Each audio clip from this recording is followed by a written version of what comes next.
على رسوله الكريم أما بعد فأعوذ بالله من الشيطان الرجيم بسم الله الرحمن الرحيم اقرأ باسم ربك الذي خلق خلق الإنسان من علق اقرأ وربك الأكرم الذي علم بالقلم علم الانسان ما لم يعلم۔ حضرات کرام، قرآن عظیم کی جو مبارک آیتیں آپ کے سامنے پڑھی، یہ حضور نبی اکرم صلی اللہ علیہ وسلم پر نازل ہونے والی سب سے پہلی وحی ہے، جو غار حرا میں اللہ تعالیٰ نے آپ کے اوپر نازل فرمائیں، جن کا مطلب ہے اقرأ بسم ربک الذی خلق، پڑھیے اپنے اس رب کے نام سے جس نے پیدا فرمایا۔ خلق الانسان من علق، انسان کو گاڑھے خون سے پیدا فرمایا۔ اقرأ وربک الاکرم الذی علم بالقلم، پڑھیے آپ کا رب بہت بڑی عزت و شان والا ہے جس نے قلم کے ذریعے سے علم سکھایا۔ علم الانسان ما لم یعلم، انسان کو وہ سکھا دیا جو وہ نہیں جانتا تھا۔ یہ وحی حضور صلی اللہ علیہ وسلم پر اس وقت آئی جب آپ کی عمر مبارک پوری 40 سال کی ہو گئی تھی۔ یہ 40 سال کی عمر میں آپ کی نبوت کو ظاہر کیا گیا ہے، آپ کے سر پر نبوت اور رسالت کا تاج رکھا گیا ہے، ورنہ اللہ کے علم میں تو آپ جب سے رسول اور نبی ہیں کہ جب سے آسمان و زمین بھی نہیں بنائے گئے تھے۔ اس لیے کہ نبی اکرم صلی اللہ علیہ وسلم نے ارشاد فرمایا، کتب اللہ مقادیر الخلائق قبل ان یخلق السماوات والارض 50,000 سنہ، او کما قال رسول اللہ صلی اللہ علیہ وسلم۔ آپ نے ارشاد فرمایا کہ اللہ تعالیٰ نے تمام مخلوقات کی تقدیر زمین و آسمان کے 50,000 سال پیدا کرنے سے بھی پہلے لکھ دی تھی۔ تو پیدا بھی نہیں ہوئے تھے، آسمان و زمین بنائے بھی نہیں گئے تھے، اس سے بھی 50,000 سال پہلے اللہ نے سب کی تقدیر میں لکھ دیا تھا کہ اس کو کیا ملنا ہے، اس کو کیا ملنا ہے اور اس کو کیا ملنا ہے، اور محمد مصطفیٰ صلی اللہ علیہ وسلم کو کیا حاصل ہونا ہے۔ لہٰذا اللہ کے علم میں تو آپ ہمیشہ سے نبی ہیں، رسول ہیں، تمام نبیوں کے سردار ہیں۔ یہ 40 سال کی عمر میں تو آپ کی نبوت کو ظاہر کیا گیا۔ آپ کی یہ مبارک 40 سالہ زندگی جو بچپن کی ہے، بلکہ رحم مادر کے اندر سے ہی جو برکات شروع ہو گئے ہیں، وہ آپ کی آمد سے اس دنیا میں اللہ کی مخلوقات کے لیے بہت زیادہ فائدہ مند ثابت ہوئے ہیں۔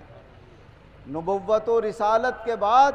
جو برکات ہیں وہ تو ہمارے اور آپ کے سامنے ہیں، لیکن اس سے پہلے کے حالات دیکھیے۔ ابھی آپ اپنی ماں کے رحم مبارک میں جلوہ افروز ہیں اور 7 مہینے کے ہوئے ہیں۔ عام طور سے بچہ 9 مہینے کے اندر پیدا ہوتا ہے، لیکن 6 مہینے میں بھی بچہ مکمل ہو جاتا ہے۔ تو آپ کی مکمل تخلیق ہو گئی ہے رحم مادر میں، روح انور بھی آپ کے اندر آ گئی ہے، اور اللہ کی رحمتیں اور برکتیں دنیا میں نازل ہونا شروع ہو گئی۔ آپ کی والدہ محترمہ نے دیکھا کہ ان کے جسم اطہر سے ایک نور نکلا، اور نور سے ایسا اجالا ہو گیا کہ ملک شام تک کے محلات ان کے سامنے آ گئے اور روشن ہو گئے۔ اور افریقہ کا ایک علاقہ جسے حبش کہا جاتا ہے، حبش کے بادشاہ نے ایک کعبے کے مقابلے میں اپنے یہاں ایک کعبہ اور عبادت خانہ بنوایا، لیکن جو عظمت و شان ہمیشہ سے اس کعبے کو حاصل ہے، اسے وہ شان کہاں حاصل ہوئی؟ کوئی جھانکنے کے لیے بھی وہاں پر نہیں جاتا تھا۔ تو یہاں کے عرب کے لوگوں کو جب یہ معلوم ہوا کہ ایسے ایسے اس نے کعبہ بنوایا ہے اور یہ چاہتا ہے کہ لوگ اس کعبے کی اہمیت کو چھوڑ دیں اور میرے کعبے کا آ کر طواف کیا کریں، زیادہ سے زیادہ دنیا کے لوگ یہاں پر آئیں تاکہ آنے والوں سے میرے ملک کو ترقی ہو زیادہ سے زیادہ۔ عرب لوگوں کا کوئی قافلہ وہاں پر گیا ہوا تھا، اس ملک میں وہ ٹھہرے ہوئے تھے، ان میں سے ایک دو شخص گئے اور رات کو چپکے سے جا کر پیشاب پخانہ کر دیا اس کے اندر۔ صبح کو جب وہ لوگ اپنے طریقے سے وہاں گئے اور یہ گندگی دیکھی اور یہ لوگ بھاگ گئے وہاں سے، تو معلوم یہ ہوا کہ عرب کے لوگ آئے تھے اور انہوں نے یہ حرکت کی ہے۔ بادشاہ بڑے غصے میں آ گیا،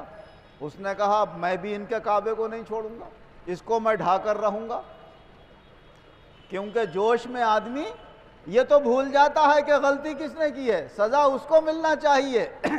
مگر وہ تو یہ چاہتا ہے کہ جو نقصان اس نے میرا کیا ہے میں اس کا نقصان وہ کروں گا، اس نے ہمارے کعبے کو نقصان پہنچایا ہم ان کے کعبے کو پہنچائیں۔ اس نے ایک بہت بڑا لشکر تیار کیا اور فوجیوں کو ہاتھیوں کے اوپر سوار کیا۔ عرب لوگ ہاتھی کبھی دیکھے نہیں تھے، جانتے نہیں تھے۔ یہ ہاتھیوں کی فوج لے کر جو وہاں سے چلا اور مکے کے قریب آ کر ٹھہر گیا اور مکے والوں سے یہ کہلوایا کہ تمہارے لوگوں نے ہمارے کعبے کی بے حرمتی کی ہے، اس لیے میں کعبے کو ڈھانے کے لیے آیا ہوں، اگر تم میں سے کوئی مجھ سے بات کرنا چاہتا ہے تو پہلے آ کر بات کر لیں۔ اور جو لوگوں کے وہاں پر جانور وغیرہ دکھے ان کی فوج کو وہ بھی انہوں نے پکڑ لیے۔ ان میں 200 اونٹ حضور صلی اللہ علیہ وسلم کے دادا حضرت عبد المطلب کے بھی تھے۔ جب حضرت عبد المطلب کو یہ خبر ہوئی کہ یہ ظالم اتنی بڑی فوج لے کر آیا ہے اور کعبے کو ڈھانے کا ارادہ رکھتا ہے، تو آپ اس کے پاس گئے، اس سے گفتگو کی۔ اس نے بڑی عزت و احترام سے کہ یہ کون ہے؟ کہا یہ یہاں کے سب سے بڑے سردار ہیں۔ اس نے بٹھالا، گفتگو شروع کی۔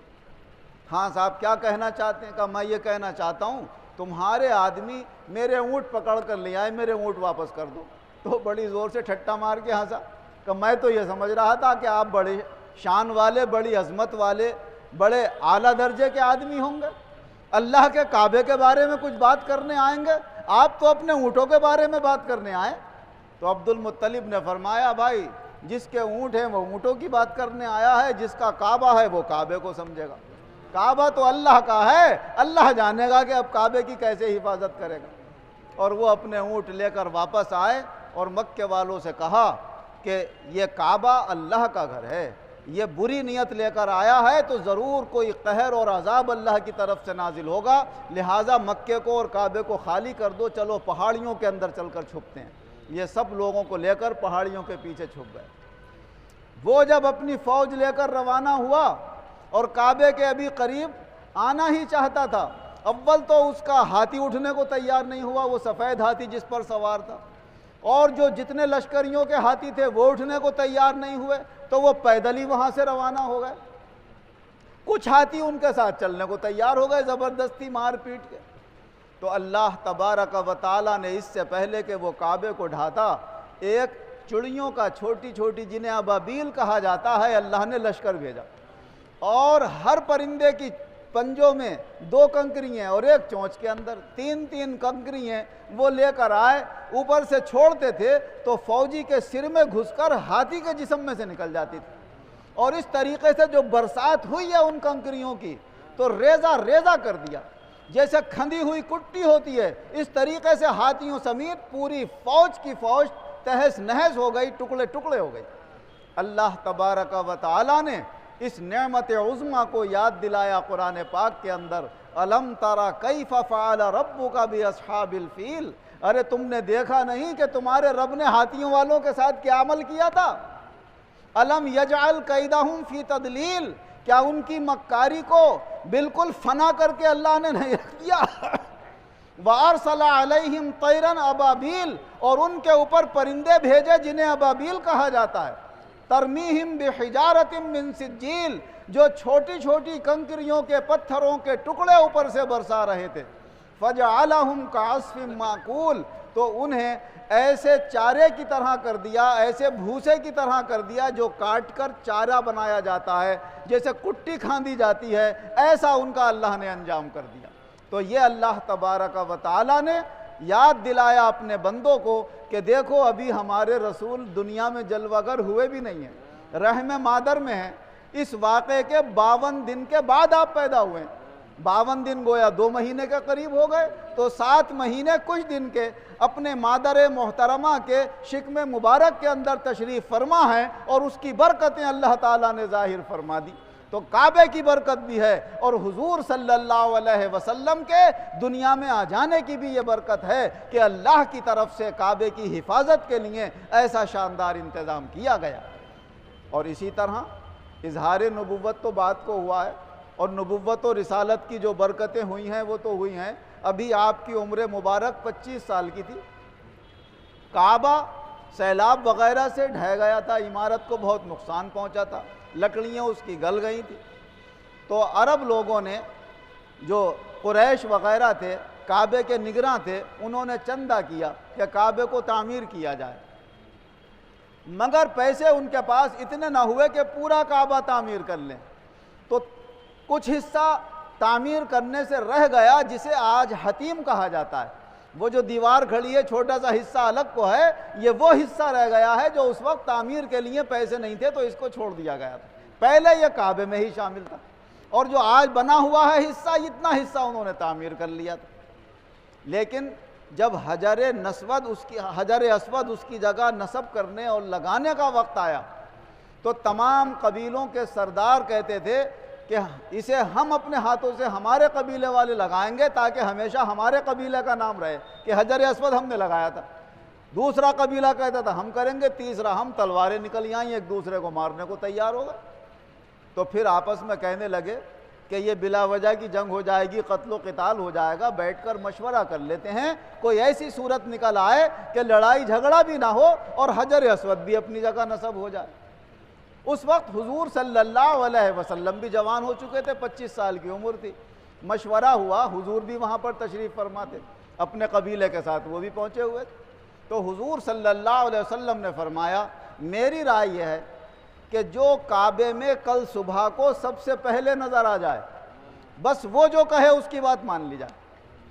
چنانچہ ایسا ہی ہوا، صبح ہوتے ہی جب لوگ چلے کعبے کی طرف، تو جو آتا ہے اس کی نظر محمد صلی اللہ علیہ وسلم پہ پڑتی ہے، تو سب دیکھ کر خوش ہو جاتے ہیں، ارے یہ بچہ تو بہت ہمیشہ سے سچا ہے، امانت دار ہے، کیونکہ نبوت و رسالت کی جھلکیاں تو بچپن سے ہی آپ کے اندر پیدا ہو گئی۔ تو سب بڑے خوش ہوئے اور کہا بھائی یہ جو فیصلہ کریں گے ہم سب مان لیں گے۔ حضور صلی اللہ علیہ وسلم نے فرمایا ایک موٹی سی بڑی سی چادر لائی جائے۔ جب وہ چادر لائی گئی آپ نے اس کو بچھایا اور حجر اسود اٹھا کر آپ نے اس میں رکھا۔ فرمایا ہر قبیلے کا سردار چاروں طرف سے چادر کے کونے پکڑ لو اور اٹھا کر وہاں لے چلتے ہیں جہاں نصب کرنا ہے، ایک کا نام نہیں ہوگا، سب کا نام ہو جائے گا، سب کو یہ شرف حاصل ہو جائے گا۔ تو وہ چادر میں رکھ کے حجر اسود جب وہاں لے کر پہنچے تو حضور صلی اللہ علیہ وسلم نے اپنے مبارک ہاتھوں سے اسے نصب کیا، اور یہ حجر اسود وہ ہے جو اللہ نے جنت سے بھیجا ہے۔ ہمارے رسول صلی اللہ علیہ وسلم نے اس کو چوما ہے، اور اگر چومنے کا موقع بھی نہیں ملا ہے تو اس کی طرف ہاتھ یا لکڑی کا اشارہ کر کے اس کو چوم لیا ہے، اور اس کا ادب و احترام رسول اکرم صلی اللہ علیہ وسلم نے ہمیں اپنے عمل سے بھی بتایا اور اپنے قول سے بھی بتایا۔ اسی لیے جب حضرت عمر فاروق رضی اللہ عنہ اسے چوم رہے ہیں تو بڑے مزے کا ایک نکتہ امت کو دے کر جا رہے ہیں، فرما رہا ہے حجر اسود میں جانتا ہوں تو پتھر ہے، اور پتھروں سے تو ہمیں اللہ کے رسول نے منع کیا ہے، ہٹایا ہے، مگر تجھے چونکہ چوما ہے اس لیے میں بھی چومتا ہوں تجھے۔ تو میں آج سوچنے لگا کہ ہم یہ نہیں سوچنا چاہتے کہ وہ حجر اسود کیا ہے، کہاں سے آیا ہے، ہمارے لیے اتنا ہی کافی ہے کہ اللہ کے رسول نے اسے نصب کیا ہے اور اس کے ادب و احترام ہمیں بتایا ہے۔ اگر میرا ایمان تو یہ ہے کہ ہمارے رسول صلی اللہ علیہ وسلم ایک ہی سانچے میں ڈھلی ہوئی، ایک ہی بھٹے کی 2 اینٹوں میں سے ایک کو کہہ دیں کہ یہ چومنے کا قابل ہے اور ایک کو کہہ دیں یہ ٹھوکر مارنے کا قابل ہے، تو جس کو چومنے کا قابل بتایا میں اسے چومنے کا قابل سمجھوں گا، جسے ٹھوکر کا قابل بتایا میں اسے ٹھوکر کا قابل سمجھوں گا۔ ہمیں یہ نہیں معلوم کہ یہ اینٹیں کہاں کی ہیں، ہمیں تو یہ دیکھنا ہے کہ ہمارے رسول کیا فرما رہے ہیں، ہمارے رسول کیا کر رہے ہیں۔ یہ ہمیں اپنے تمام دین کے اندر اس بات کو نمونہ بنانا ہے کہ ہمیں یہ نہیں دیکھنا ہے کیا صحیح ہے کیا غلط ہے، یہ دیکھنا ہے کہ ہمارے رسول نے فرمایا ہے تو صحیح ہے، ہمارے رسول نے کیا ہے تو صحیح ہے، اور اگر رسول کے حکم کے خلاف ہم کر رہے ہیں تو وہ غلط ہے۔ جب یہ ایمان حضرت ابوبکر صدیق رضی اللہ ایمان کی جھلک ہے۔ جب حضرت ابوبکر رضی اللہ عنہ سے بعض لوگوں نے کہا کیا یہ سچ ہو سکتا ہے کہ اللہ کے رسول راتوں رات آسمانوں پر بھی چلے جائیں، جنت اور دوزخ کی بھی سیر کرائیں؟ فرمایا اگر اللہ کے رسول فرما رہے ہیں تو سچ ہے، تو وہاں پر عقل نہیں چلتی ہے دین کے اندر، وہ تو جو اللہ کے رسول نے فرمایا فوراً مان لیا۔ یہ شان ہے حضرت ابوبکر صدیق رضی اللہ عنہ کی۔ اللہ اسی ایمان کی جھلکیاں ہم تمام مسلمانوں کے اندر پیدا فرمائے، اور اپنی ذات پر اور اپنے رسول کی ذات پر ہمارا کامل ایمان اللہ قائم فرمائے، اور اپنی عقل کو بے وجہ دخل انداز دین میں بنانے سے اللہ ہماری حفاظت فرمائے۔ آمین وآخر دعوانا ان الحمد للہ رب العالمین۔ الحمد للہ رب العالمین والعاقبۃ للمتقین والصلاة والسلام علی خیر خلقہ محمد وآلہ واصحابہ اجمعین۔ اے اللہ ہمارے گناہوں کو معاف فرما، آئندہ گناہوں سے بچنے کی توفیق عطا فرما، ہمیں اور زیادہ ہدایت عطا فرما، اور ہمیشہ ہدایت پر قائم رکھ، اور آخرت میں بھی اپنے ہدایت یاب بندوں کے ساتھ ہمارا حشر فرما۔ دنیا کی بھی ہر الجھن پریشانی دور فرما، جو بیمار ہیں انہیں شفا عطا فرما، جو قرض دار ہیں انہیں قرضوں سے نجات عطا فرما، جو بے روزگار ہیں انہیں اچھے روزگار عطا فرما، جو برسر روزگار ہیں ان کے روزگاروں میں خیر و برکت اور ترقیاں عطا فرما، جو بے اولاد ہیں انہیں صاحب اولاد بنا، جن کے گھر اولادوں سے بیوی بچوں سے آباد ہیں ان کو رحمت و برکتوں کے ساتھ آباد رکھ، ہر قسم کے فتنے فساد آفات و بلیات اور بیماریوں سے حفاظت فرما، جب خاتمہ فرما بآسانی ایمان و عزت کے ساتھ فرما، اور آخرت میں بھی ایمان و عزت کے ساتھ اپنے مقبول بندوں کے ساتھ ہمارا حشر فرما۔ آمین بجاہ النبی الکریم و بحرمت سائر المرشدین، وصلی اللہ تعالی علی خیر خلقہ محمد وآلہ واصحابہ اجمعین برحمت